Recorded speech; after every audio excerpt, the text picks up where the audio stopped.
You must have seen his iconic photos, especially one with James Dean, but did you have any knowledge of Dennis Stock before you made the film? No, and when I started looking at, I mean, a lot of his photos, even of like his photos of hippies and stuff, that they're so famous, and for some reason Dennis Stock even when you ask photographers about him, his name is just not that famous, which is incredible considering how famous his work is. But yeah, I hadn't heard of him before.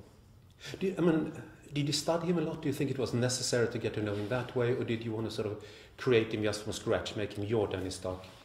I mean, to be honest, there was this one video which Anton's friend had made a documentary about Dennis Stock, and he interviewed him, and they just gave me the uncut version of this interview, and I watched it so many times because it was in between the takes. He didn't stop recording, and it was how Dennis was reacting to the guy who was interviewing him.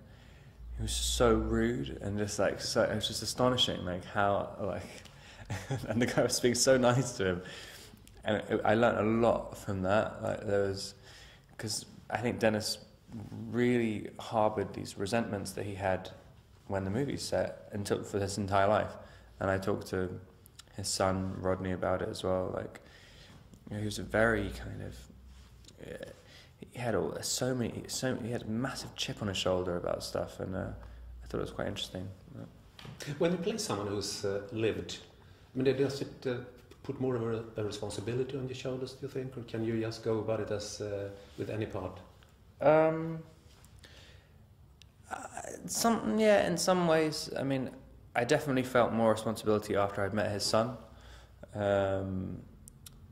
because it was very raw to his son still, their relationship, and I didn't want to just fake some kind of happy ending or anything. I just thought that's kind of cruel. Yeah, I mean, at the end of the day, you are interpreting it like however you want. I mean, it's whatever you find interesting in the story, really. Yeah, I mean, you do have some kind of responsibility. What is it that you thought was interesting in the story that made you want to do it? I mean, I just connected. There's a strange kind of parallel, I think, in some ways between photography and acting and that kind of career where you're totally dependent. Well, the Dennis Stock's kind of photography where you're taking photos of famous people, basically, or I don't know. Just when you're taking photos of people, interesting. He's not always taking photos of landscapes, for instance.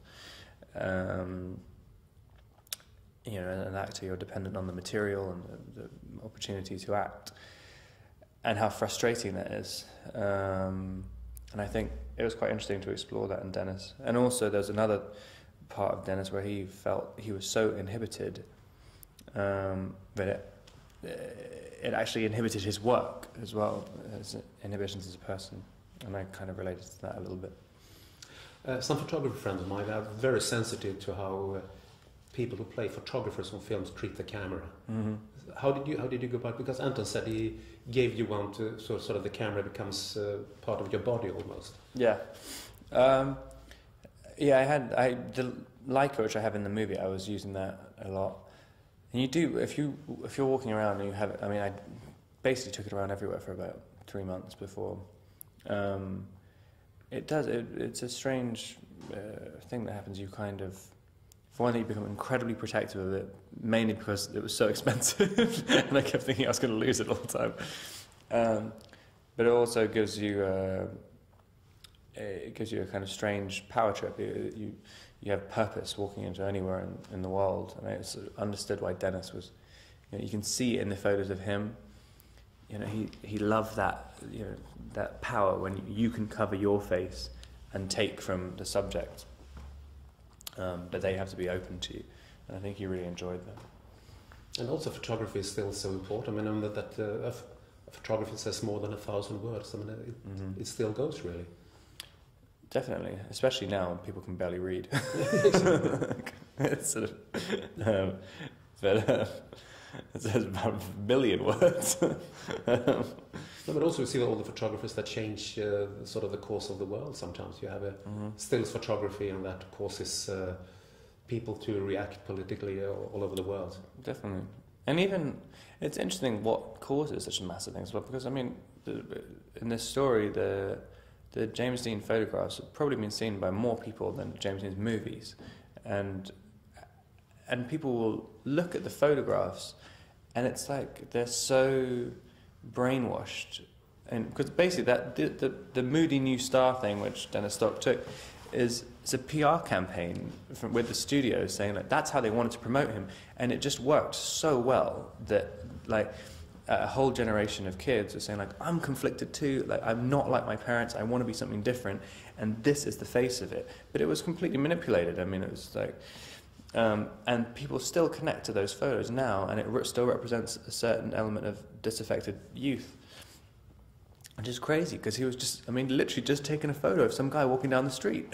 And there's nothing else to it. Like, and it was a cool photo. And there's the mood in that photo. That is yeah, definitely. That's why that's what I loved when we were shooting that. It's just it's so odd. Like, I mean, because you can't, how could he possibly have thought that would happen afterwards? Like, I mean, ever in a million years. What did James Dean mean to you? Did he mean anything for you as an actor when you started in the business? I mean, really, I didn't connect to him like Dane connected to him. I mean, I definitely had a period where I thought he was really. I always just thought he was like kind of cool. I never had a much deeper connection to it. I mean, but I liked him as like a stylist. You know, things about camera technique and just sort of, you know, how you could get a certain tone through, you know, your body language and stuff. But I don't know. I never really had a particularly deep connection with him, though. Not like Dane then. Yeah, Dane really worshipped him. Yeah, really meant something to Dane. What do you think that the comparisons between the film industry then in the 70s, in the 50s, and today? Do you think has much changed the way the industry treated James Dean and the way they treat young actors today? I mean, I think it was kind of breaking apart then, right when I think Dean basically broke how actors before that were treated, because he was sort of impossible to contain, and then all the other actors wanted to imitate James Dean afterwards. But I think people can still get caught. You're not officially contracted to a studio, but you can get blacklisted just as easily. I mean, if you piss off the wrong person, you're done immediately. Still, the industry is still controlled by very, very few people, and you have to play the game. Do you consciously try after the Twilight experience to go sort of to find really other parts that sort of independent films like this, etc.? No, I mean, just the only things that have appealed to me, really. I mean, it's not too much of a conscious decision. I mean, I try not to repeat myself. I mean, and that's it, really. But if I found a really cool thing which was quite similar to something I'd already done, I'd probably do that anyway. Is that like, I mean, do you want to be challenged when you look for a new part?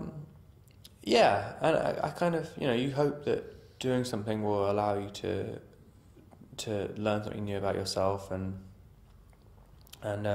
see where your boundaries are, and hopefully make you more confident and bring something into your reality afterwards.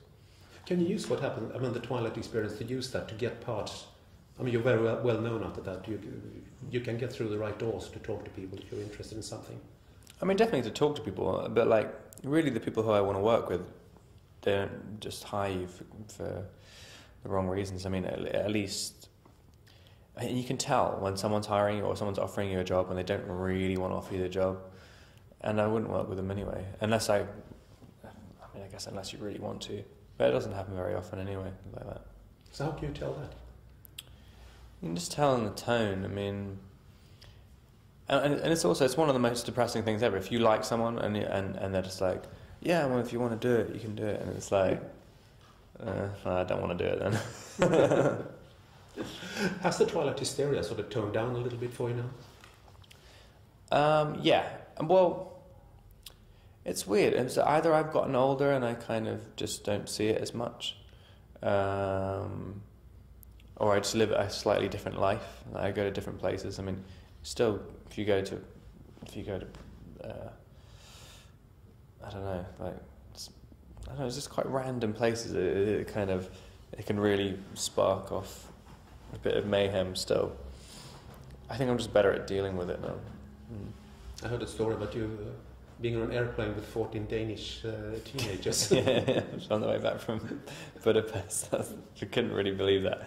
The Danish hockey team. You're doing. Have you done this Shy Little Leader yet, or are you going to do it? Yeah, just finished. It sounds very interesting. I think it's going to be really good. It's a kind of. That's why I was thinking this year. Everything I'm trying to do is like really. I mean, extremely challenging to an audience. They're kind of, but like not inaccessible, but just. It's like, I mean, Childhood of a Leader is basically a strange kind of thriller, but it's or like a horror movie, but it's about, but there's nothing supernatural particularly about it, and it's a 7-year-old boy who's the lead, but I don't know, Brady's just got a great tone on it. I've never seen anything like it, and the soundtrack's going to be amazing. It's incredibly beautifully shot and stuff. And the beard, that's for a film you're shooting right now, is it? That was for Childhood of a Leader. I literally finished like 2 days ago. Oh, I see. Yeah. Are you located in America or England now, or is it between both? Sort of between both, yeah. I've been in London for a few months and going back to LA in a few weeks, I think. Thank you very much. Thanks a lot.